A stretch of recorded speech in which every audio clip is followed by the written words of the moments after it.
Hi friends, അങ്ങനെ ഒരുപാട് നാളത്തെ കാത്തിരിപ്പിനൊടുവിൽ ആറ്റിങ്ങൽ വൈശാഖ് തിയേറ്റർ വീണ്ടും റീ ഓപ്പണിംഗ് ആയിട്ടുണ്ട്. ഇത്തവണ ഇവിടെ എത്തിയിരിക്കുന്ന റീ ഓപ്പണിംഗ് സിനിമ എന്ന് വെച്ച് കഴിഞ്ഞാൽ ബെൽഹേമിലെ കുടുംബ യൂണിറ്റ് എന്ന് പറഞ്ഞ നീമ്പോളി ചിത്രമാണ്. അപ്പോൾ ഇവിടുത്തെ വിശേഷങ്ങൾ നോക്കാം. അപ്പോൾ ഈ കാണുന്നതിന് ഇവിടുത്തെ ടിക്കറ്റ് കൗണ്ടർ.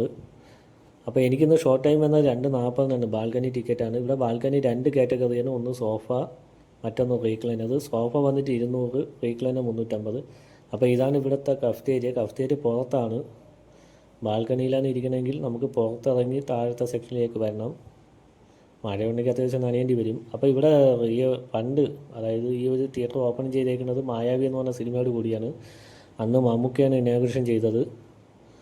അപ്പോൾ റീ ഓപ്പണിംഗ് വന്നപ്പോഴത്തേക്ക് ഇവിടെ 4K ഡോൾബി അറ്റ്മോസ്റ്റ് ആക്കിയിട്ടുണ്ട് ഈ ഒരു തിയേറ്റർ. അപ്പോൾ അകത്ത് കയറിയിട്ടുള്ള വിശേഷങ്ങൾ നോക്കാം. പുറത്തുള്ള പാർക്കിംഗ് ഏരിയയാണ് ഇപ്പോൾ ഈ കാണുന്നത്. അത്യാവശ്യം ചെറിയൊരു പാർക്കിംഗ് ഏരിയയാണ്. ഇവിടെ ഞാൻ ഒരുപാട് സിനിമകൾ കണ്ടിട്ടുണ്ട്. ലാസ്റ്റ് കണ്ടത് ചങ്സ് ആണ്, 2017 റിലീസായ. അതിന് ശേഷം പിന്നെ എനിക്കിവിടെ കാണാൻ പറ്റിയില്ല ഒരു പടവും. പിന്നെ ഇപ്പോഴാണ് വരുന്നത്. അപ്പോൾ ഇവിടെ ലോബിയിൽ വരുമ്പോഴത്തേക്ക് ഇരിക്കാനായിട്ട് ആളുകൾക്ക് സീറ്റിംഗ് അറേഞ്ച്മെൻറ്റ് ഒന്നും ആയിട്ടില്ല. ഈ ഒരു 2 കസേര മാത്രമാണ് ഉള്ളത്. ഇപ്പം നിലവിൽ ഈ തിയേറ്റർ നോക്കി നടന്ന ആറ്റിങ്ങൽ ഡ്രീംസ് ആണ്.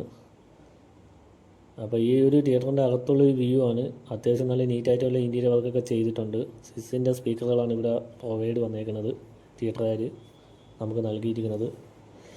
പിന്നെ ആകെയുള്ളൊരു ബുദ്ധിമുട്ടെന്ന് വെച്ച് കഴിഞ്ഞാൽ ഈ ഒരു പ്രശ്നമാണ്. ഫ്രണ്ടിരിക്കുന്ന ആളുടെ ഹെഡ് വന്നിട്ട് സ്ക്രീൻ അത്യാവശ്യം മറയണുണ്ട്. പിന്നെ നമുക്ക് താഴത്തെ സെക്ഷൻ നോക്കാം. താഴത്തെ സെക്ഷനിലും ഇതേപോലെ തന്നെ 2 കാറ്റഗറിയാണ് സീറ്റിംഗ് വേണം, റെഗുലറും സോഫയും. അവിടെ ടിക്കറ്റ് ചാർജ് ഒറ്റ ഇത് തന്നെയാണ്, 150 രൂപ. അപ്പോൾ ഇവിടുത്തെ സോഫ സീറ്റ് എന്ന് പറയുന്നത് ഇതാണ്. പ്രകാശക്കുറവുണ്ട്. അപ്പോൾ ഞാൻ നല്ലോണം കാണിച്ചു തരാം. താഴത്തെ സെക്ഷനിലും മുകളിലത്തെ സെക്ഷനിലും ഉപയോഗിച്ചിരിക്കുന്നത് സെയിം, ഏകദേശം ഒരേപോലത്തെ സീറ്റിംഗ് തന്നെയാണ്. ഇതാണ് ഇവിടുത്തെ സീറ്റിംഗ്. ഒരു ബ്ലാക്ക് ടൈപ്പ് സോഫ സീറ്റിൽ യെല്ലോ കളറിൽ ഹെഡ് റെസ്റ്റിൽ പേര് എഴുതിയിട്ടുള്ളൊരു ടൈപ്പാണ് സീറ്റ് വരുന്നത്. അപ്പോൾ ഈ ഒരു തിയേറ്ററിലേക്ക് അത് സിനിമ കണ്ടിട്ടുള്ള നിങ്ങളുടെ അഭിപ്രായം ഒന്ന് കമൻറ്റ് ചെയ്യണം. കാണാൻ പോകുന്നവരും കൂടെ കമൻറ്റ് ചെയ്യുക. അപ്പോൾ ഈ തിയേറ്ററിനെ കുറിച്ച് ചോദിച്ചാൽ എനിക്ക് ഈ തിയേറ്റർ ഓക്കെ ആണ്. ആ ഒരു ഹെഡിൻ്റെ പ്രശ്നം ഒഴിവാക്കിയാൽ ഓക്കെ.